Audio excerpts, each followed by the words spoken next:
নমস্কার, আমি শতাব্দী রায়। 3 সেপ্টেম্বর 2024 বাংলার মুখ্যমন্ত্রী মমতা বন্দ্যোপাধ্যায় এক ঐতিহাসিক বিল এনেছেন, যার নাম অপরাজিতা নারী ও শিশুদের, যা আমাদের আগামী দিনের ধর্ষকদের জন্য মৃত্যুদণ্ড চেয়েছে এবং সমাজের মানুষও এই বিলে একমত হয়েছেন। এর লড়াই কিন্তু আমাদের সরকার বদলানোর নয়, সমাজ বদলানোর লড়াই হওয়া উচিত।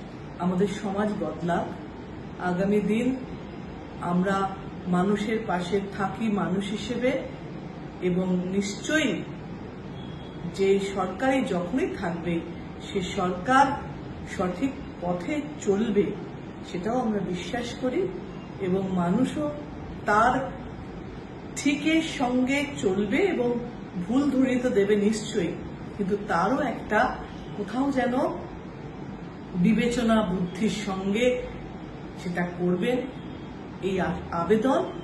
এবং মমতা বন্দ্যোপাধ্যায়কে আবারও ধন্যবাদ যে আমাদের আগামী দিনে ধর্ষক যাতে সমাজে কিছু অংশ, কিছু মানুষও ভয় পায় এই বিলের জন্যে, মৃত্যুদণ্ডকে ভয় পেয়ে যদি সমাজ একটুও শুধরোয়